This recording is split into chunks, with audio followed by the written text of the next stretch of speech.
Ensemble dans le livre des Proverbes. On va continuer notre étude sur ce passage. Dans Proverbes, chapitre 11. Donc, juste entre parenthèses, donc le concert de Noël, c'est bientôt, hein, c'est dans... Ah, c'est la semaine prochaine déjà. Ah, ouais, la semaine prochaine, ok. Donc, dimanche prochain à 18h. Voilà, dimanche prochain à 18h, j'y serai là, j'y serai. Il y aura le concert de Noël et ça va être vraiment exceptionnel. Donc, et tout est gratuit. À la fin, il y a une soupe qui est faite maison. Pas par moi, mais je n'aurai pas ce privilège. Et donc voilà. Donc, mais c'est toujours des moments vraiment super. Proverbe chapitre 11. La balance fausse est en horreur à l'Éternel, mais le poids juste lui est agréable. Ce que nous avions vu la semaine dernière. Quand vient l'orgueil, vient aussi l'ignominie, mais la sagesse est avec les humbles. L'intégrité des hommes droits les dirige, mais les détours des perfides causent leur ruine.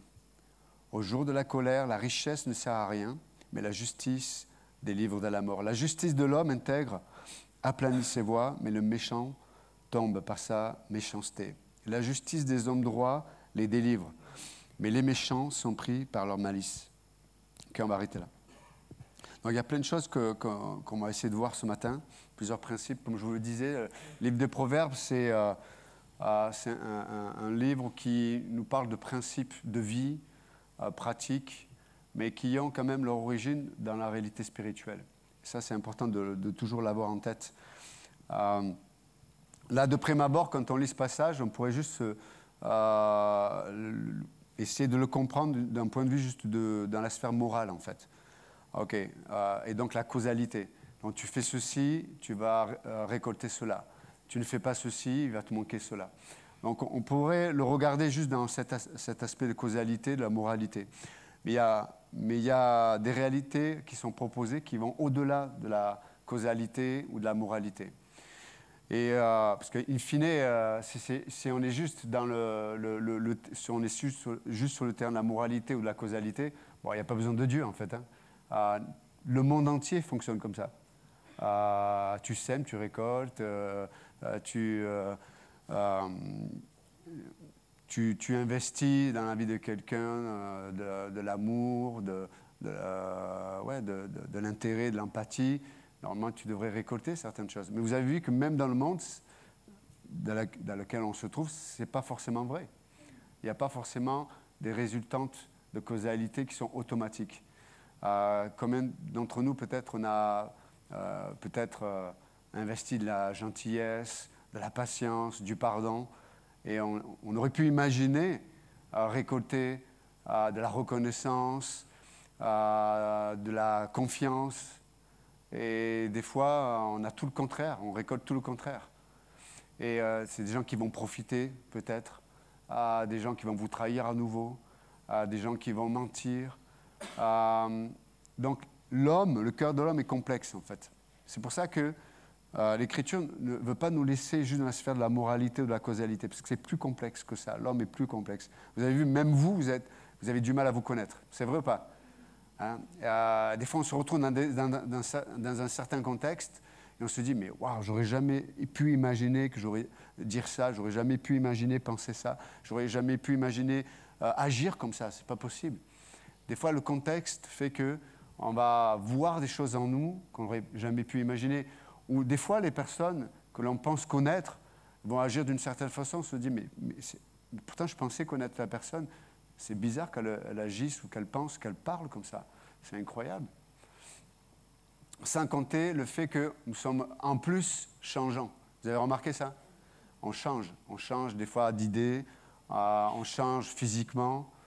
Avant, on était en cintre et à la fin, on est en bouteille. OK. Et donc, même notre corps nous rappelle que nous changeons. Et des fois aussi, avec le temps, je vais le dire comme ça, on se bonifie. Et des fois, il y a des domaines où on va s'endurcir. On va être de plus en plus compliqué. Donc ça, c'est la nature humaine, elle est comme ça. Et c'est pour ça que ce n'est pas manichéen, ce n'est pas blanc et noir, ce n'est pas oui ou non, il y a plus de complexité. Et encore une fois, notre cœur, notre propre cœur, des fois, on a du mal à le comprendre, mais imaginez-vous ceux des autres. Et donc là, l'auteur, il nous ramène sur une sphère d'abord spirituelle. Donc la balance fausse en horreur à l'éternel, mais le poids juste lui est agréable. Je vous encourage à écouter le message la semaine dernière, on a expliqué ça. Mais là, il continue, il dit, mais quand vient l'orgueil, vient aussi l'ignominie, mais la sagesse est avec les humbles. Et là, il nous parle de... vous savez, il y a dans la vie, très souvent, il y a des attitudes qui vont nous associer à d'autres choses. Là, l'auteur dit que lorsqu'il y a l'orgueil est toujours associé, il ne reste pas tout seul. Il est toujours associé avec quelque chose. Et là, en l'occurrence, l'orgueil est associé à l'ignominie. C'est intéressant, en hébreu, le mot ignominie, ça parle de honte, de déshonneur, mais la racine du mot hébreu, ça parle de ce qui avilit, ce qui enlaidit, ce qui déforme, en fait, ce qui déforme physiquement. Des fois, le stress peut déformer les gens, le traumatisme peut déformer nos visages ou nos corps. On va voir que ce qui se passe à l'intérieur de nous, à un moment donné, se voit à l'extérieur. Et donc l'Écriture dit que l'orgueil est toujours associé à l'ignominie. Ça va déformer, ça va avilir, ça va rendre laid. C'est vrai. Tu vois, même des fois, ouais, tu vois des enfants qui sont beaux, ils sont mignons, mais des fois, ils sont orgueilleux, quoi. Et même s'ils sont beaux et mignons, tu as envie de leur mettre... de les corriger, je veux dire. Hein? Les corriger. C'est enregistré, on n'a pas le droit de mettre des fessées. Mais dans leur orgueil, pourquoi? Parce que dans leur orgueil, ils centrent tout sur eux. Et en fait, on le voit, les enfants, ils sont là, et tout doit tourner autour d'eux, de leurs besoins immédiats, quoi.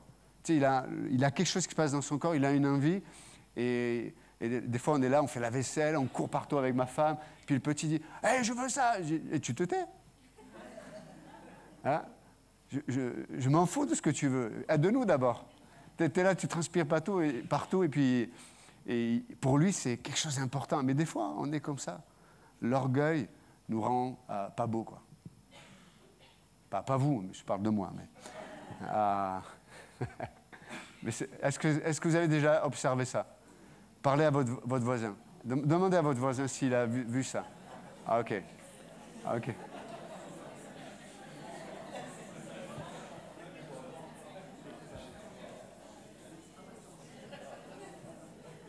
Ah, ok. Ok. S'il y en a qui ne sont pas convaincus, moi j'ai des photos. Avant et après. Avant et après.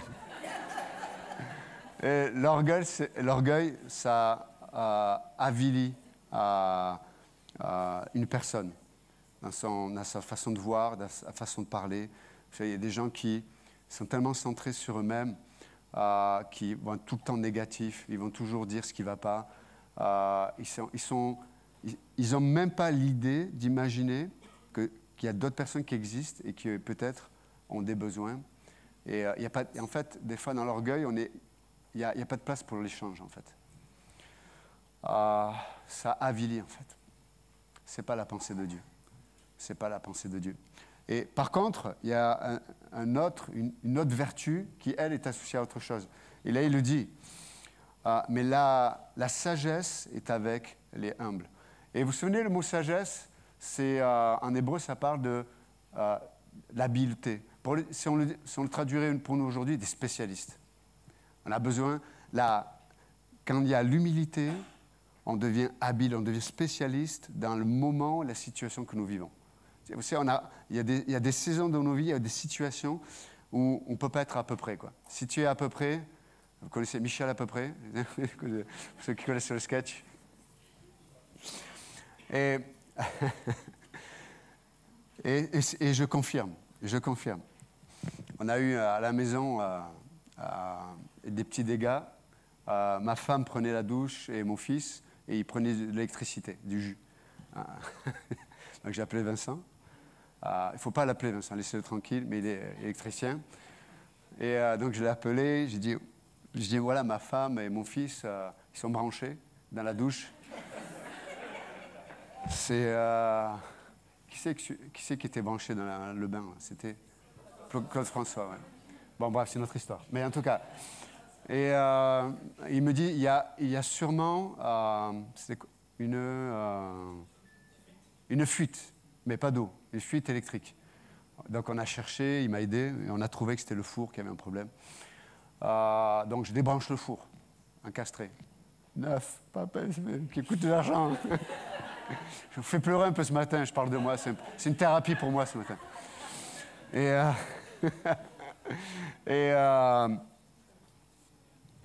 quelques jours après, je me lève le matin et je sens sous mes pieds le parquet qui est gondolé. Je dis non, c'est quoi cette histoire? Et je regarde, sur mon cumulus, il y avait une fuite d'eau qui est passée et ça a gondolé le parquet. Je dis waouh, vous savez la loi des séries, vous connaissez ça? Dans une série, il n'y a pas qu'un épisode. Hein. Et en fait, j'imagine que même l'histoire du four, c'est lié à... Mais il faudra que je discute avec le spécialiste.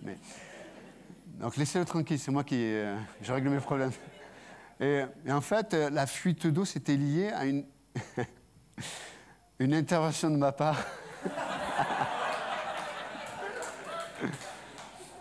J'avais regardé un tuto, moi, donc sur YouTube, et je me suis dit, je peux le faire. Je me suis improvisé plombier. Et sur le coup, ça marchait. Et ma femme était fière de moi. Elle me dit, waouh, on avait des odeurs de canalisation, et là, j'interviens, il n'y a plus d'odeur.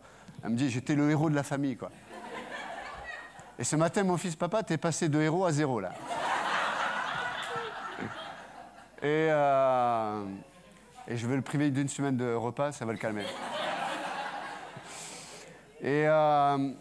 Donc, j'étais un peu déçu de mon intervention.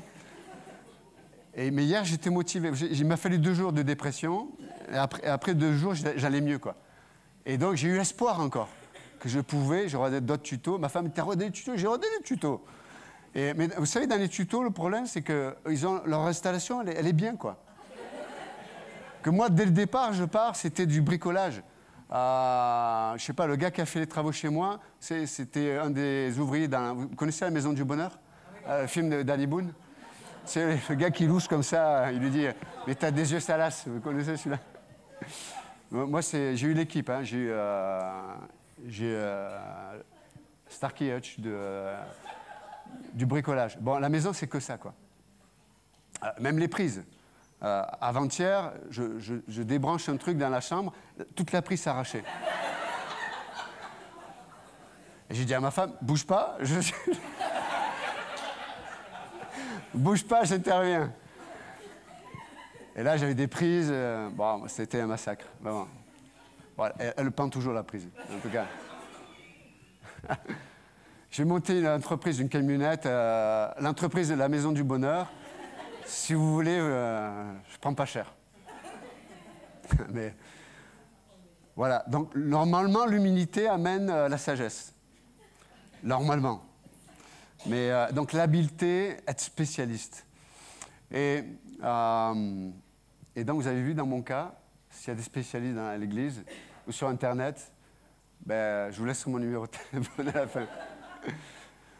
Oui, donc je finis. Donc, au bout de 2 jours de désespérance, hier soir, j'étais motivé, quoi. Hier après-midi, j'ai dit, c'est rien, je peux le faire. Je peux le faire. Vous connaissez cet adage, hein? Celui qui veut, il peut. C'est de l'embrouille, ça ne marche pas, ça. Donc, mais j'ai voulu, j'ai essayé. Donc, je vais à Leroy Merlin avec Ruben. Et ce matin, on fait tout. Hein. On parle de Dieu, on parle du bricolage, tout ça. C'est Leroy Merlin de l'église. En tout cas, donc on va à Leroy Merlin, je rencontre Sébastien, il me donne des conseils et tout. Et hier soir, motivé, je fais la réparation et tout. Et bon, j'ai laissé quand même une petite serviette, j'ai dit au cas où, si ça ne marche pas. Ce matin, je me lève, il y a de l'eau partout. Et là, c'est là où mon fils m'a sorti. J'ai passé de héros à 0. Mais Et ma femme me dit, arrête. Elle me dit, arrête, c'est bon, arrête.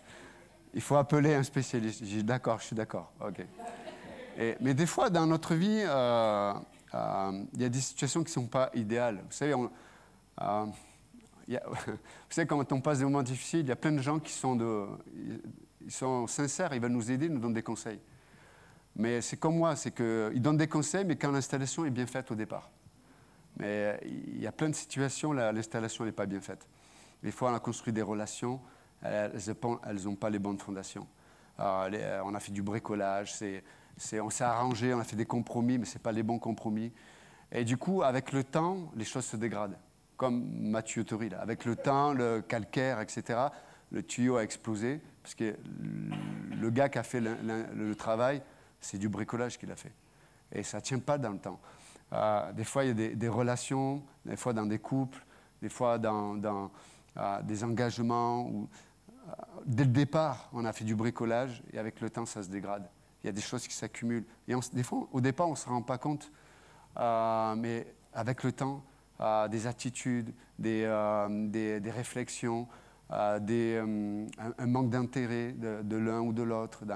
Et à force, ça s'accumule et in fine, ça va casser. Et là, ça produit un dégât des eaux et ça a plein d'impacts, pas seulement à l'endroit, et ça va impacter plein de domaines, jusqu'au point où mon four il est mort. Vous imaginez? Et où ma femme prend une douche et elle prend le jus, quoi.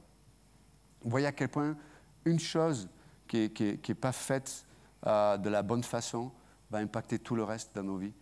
Et des fois après, là pour le coup c'est le cas de le dire, et quand on vit ça, juste une goutte d'eau après fait déborder le vase. C'est comme, il y a des réactions qui sont irrationnelles après. Les gens prennent des décisions ou vont dire des choses qui sont, mais tu te dis, mais la situation, ça ne mérite pas que ça devienne un drama comme ça. Oui, mais on a laissé avec le temps des choses s'installer, et là, il y a une goutte d'eau, même un petit détail, ça va faire tout exploser.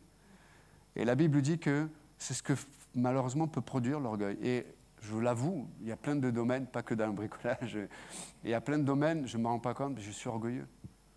Je suis orgueilleux. Et vous savez, Dieu ne nous condamne pas de notre orgueil, mais il veut nous le montrer. Il dit, regarde, dans ce domaine-là, tu n'as pas la bonne attitude, tu n'as pas les bons raisonnements.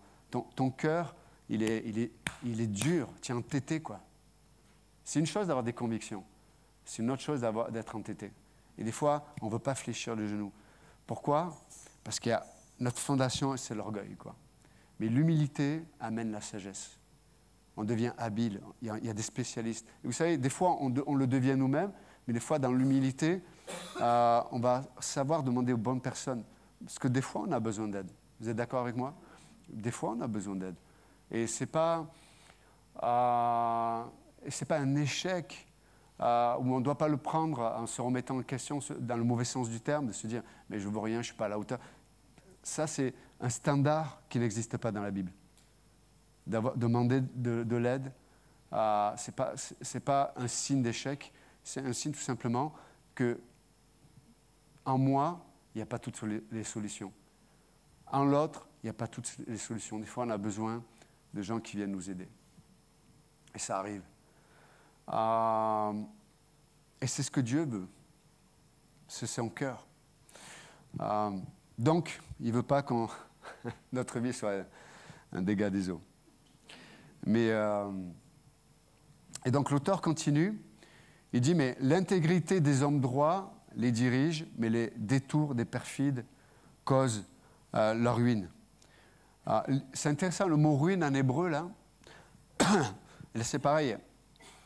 Le mot ruine, ça signifie laisser entrer des pillards dans ta vie.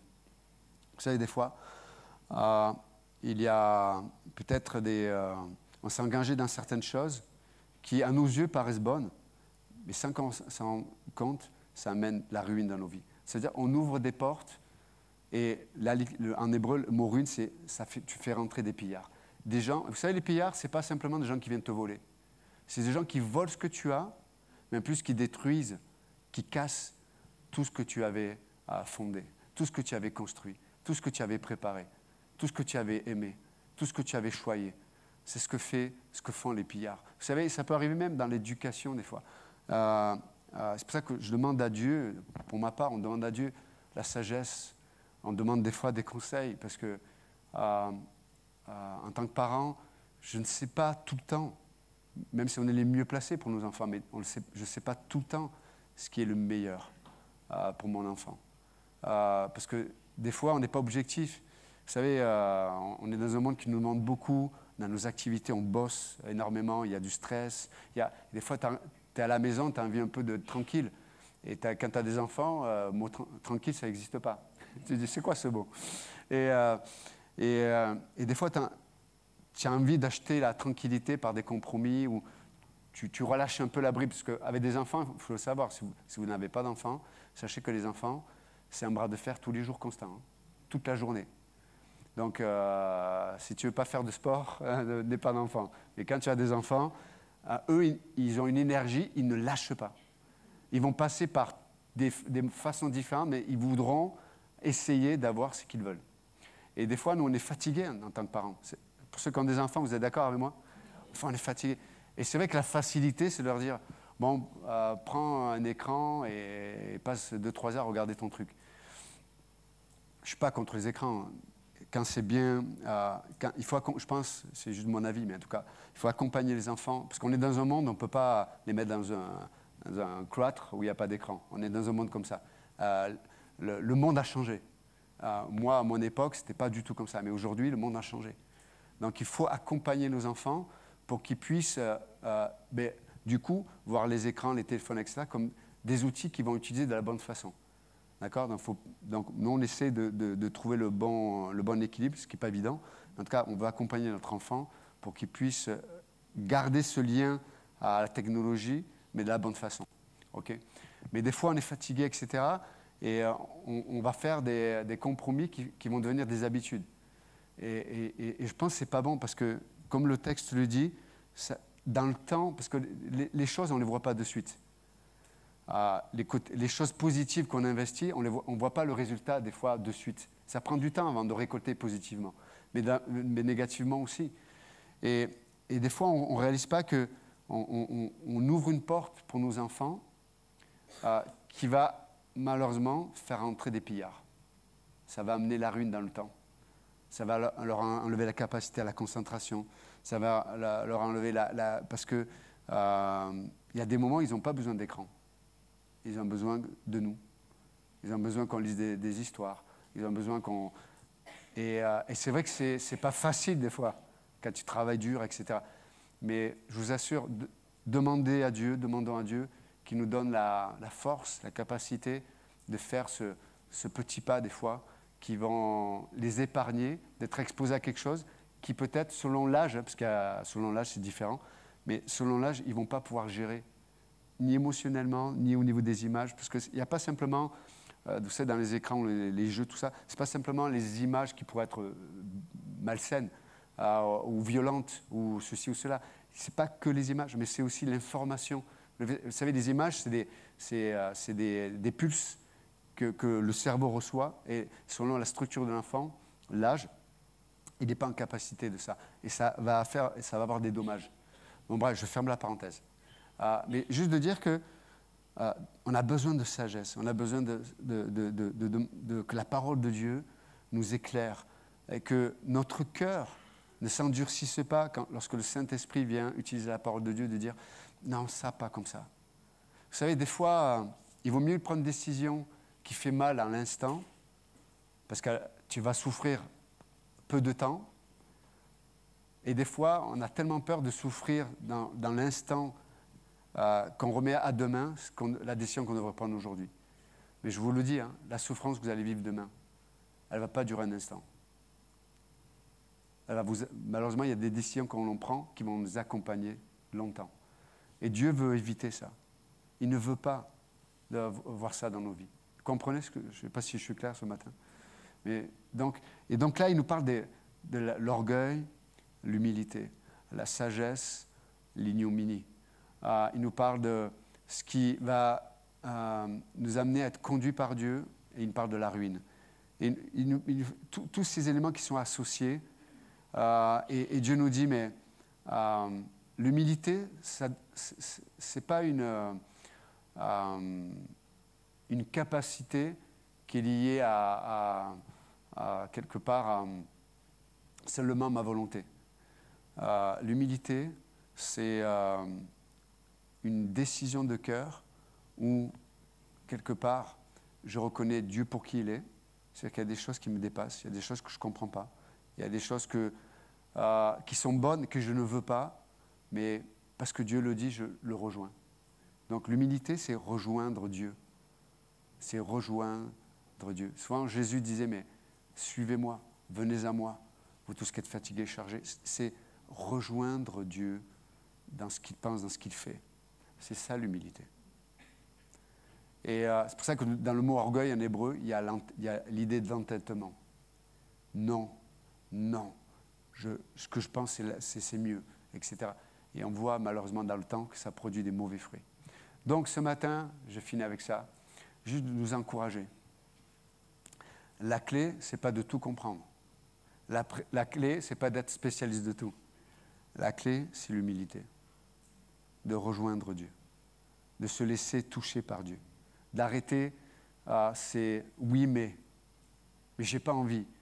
Arrête, regarde les résultats que ton oui mais ou que ta résistance a produit dans ta vie. Regarde peut-être la ruine, regarde les pillards qui sont rentrés. Et Dieu dit, s'il te plaît, je ne veux pas que ta vie soit comme ça. Viens à moi, viens vers moi. Et tu vas voir à quel point moi, je vais soit te spécialiser ou amener des gens qui vont être d'une aide extraordinaire. D'accord? C'est le cœur de Dieu. On va prier. Seigneur notre Dieu, merci encore ce matin pour ta grâce. Merci pour la sagesse que tu veux nous donner, que tu rends accessible pour chacun d'entre nous. Il n'y en a aucun ici, Seigneur.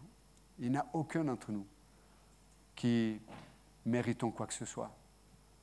Mais c'est par ta grâce, Seigneur. C'est dans ton amour, parce que tu es ce bon Père, que tu nous dis, toute ma sagesse est disponible pour toi. Seigneur, aide-nous à te rejoindre.